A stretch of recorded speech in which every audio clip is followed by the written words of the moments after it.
Good evening, everybody, and welcome to another exciting episode of Late for the Party on Anchor FM. I'm your host, Melodious.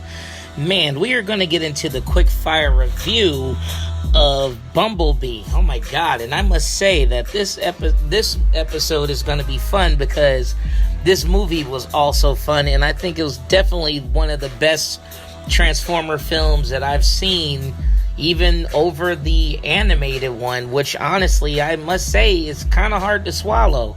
But either way, dude, the movie was off the hook. I would go see it again. Honestly, I feel that to me it is better than Aquaman, and that's saying a lot because in China, and over in the world box office, Bumblebee is actually doing better in China and everywhere else rather than Aquaman. But in the States, Aquaman is doing better than Bumblebee. So either way, with that, it's actually, I must say, it's pretty dope as hell, dude.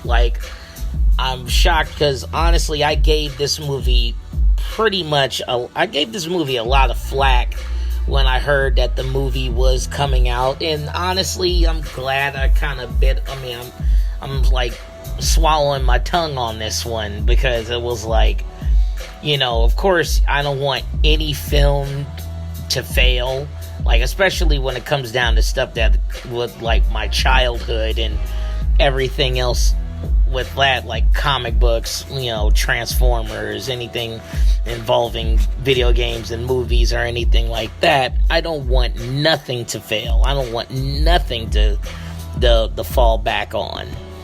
But it's funny because pretty much, it looks exactly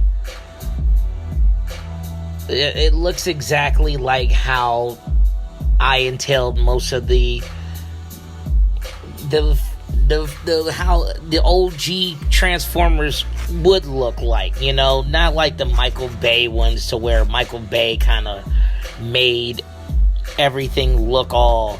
When the first Transformers that Michael Bay did came out, we didn't expect how it was going to look.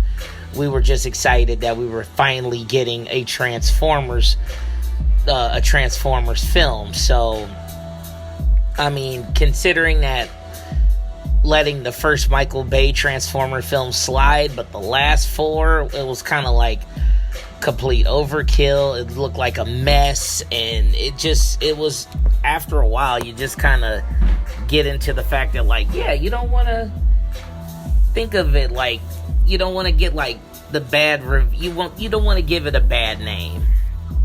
So honestly, I feel that this movie was just off the hook. It was focused on the story of how Bumblebee, you get Bumblebee's perspective, and you get the girl Charlie's perspective on how they both connect.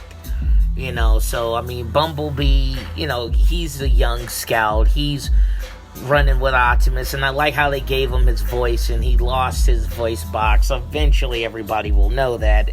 Anybody who does see the movie, I'm not going to really get into too many spoilers, but I will get into a couple of things, but not enough to where it will take away from the movie. So, of course, in the beginning of the film, Cybertron is under attack. You see the Autobots fighting the Decepticons. You see quite a few Autobots and Decepticons in battle and everything, and everything. So, and they look like how they looked in the cartoons. When you see RC, you see RC. She looks exactly how she looks in the cartoon with the pink and white. You see Ratchet, you see Wheeljack, you see Brawn, you see quite a few other Autobots who actually look like how they're supposed to look, just more updated, and how they look more technological than they looked all boxy than they did in the old cartoon. So either way, man, but then you see Optimus Prime, and they didn't really hold back on the action, and I'm giving mad props because the action in this film it wasn't messy, it wasn't all over the place, it wasn't clunky. It looked very, very smooth. And, it didn't feel like you were, like, getting a seizure watching it either. Like, oh my God, like, there's just too many explosions and everything. I mean, there was explosions, but definitely, it was off the hook how that transpired, man. It's just, and then, like, everybody who was playing their roles, like, Haley Steinfeld, who was Jake Steinfeld's niece, I found out. And anybody who knows who Jake Steinfeld is, he's pretty much was I guess he was an actor, but I mean, well, the one I remember, if anybody knows from Coming to America, when Eddie Murphy walks into the middle of the street and says, "Halt," the taxi cab driver jumps out of the car and says, "You dumb fuck." That is Haley Steinfeld's uncle. So, pretty trippy. Pretty trippy how the whole thing goes through. But that was a side note. Either way, John Cena. Now, John Cena shocked the crap out of him because, of course, he's just playing the buzz cut military dude. But he was also funny. So, I mean, give him props because, he stood out. He did his thing. I mean, the best line that I heard in the film is like, like the Decepticon, like they're called Decepticons. Doesn't that ring a red flag? Isn't that like a red flag?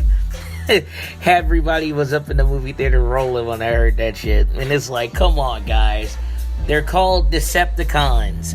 Anything with anything like that with con in it doesn't really sound very good.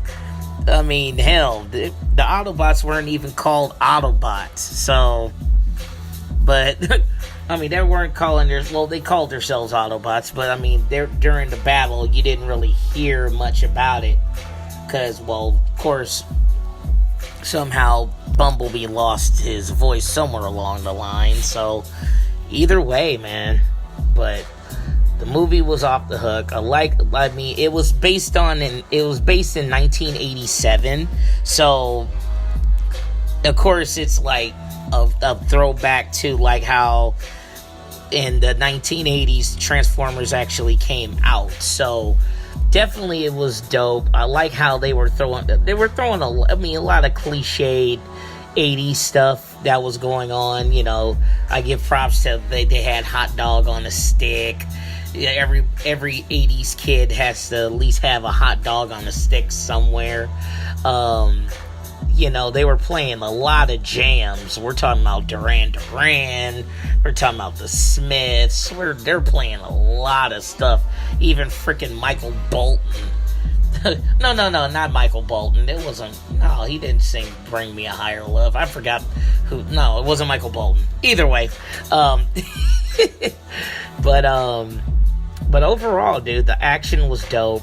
The Decepticons were off the hook. I'm loving how, like, you saw everybody, even they did their own, they did their unique little move sets and everything. So you saw the Decepticons in their entirety. You see Soundwave, Shockwave, Starscream. You see quite a few people. So overall, was off the hook. And I must say, dude, it was a dope film.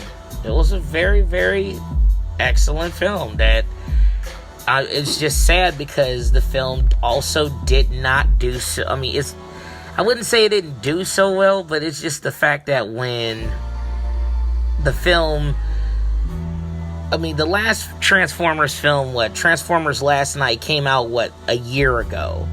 So they didn't really give this film too much breathing room. Because what they were trying to do was make this a prequel to the events of what happened in the first Transformers, but I guess they were going for a reboot in general, so ultimately it wound up being its own movie. And it actually did well for itself. To me, honestly. So, bottom line, if they can pull this off and keep moving forward with this, I mean, they could actually get more traction by doing some more other films, like, you know, how the other Autobots are in other places and other, when they all when they all abandoned ship and they were just going everywhere else. Hopefully you'll see another movie with, like, Optimus Prime, or, you know, you might see other characters, maybe one with Jazz, who knows? I mean, I would like to see stuff like that. Who knows? Maybe we might even get a Decepticon movie. So, but ultimately, dude, Bumblebee was a sleeper. Definitely gets that sleeper award on this one.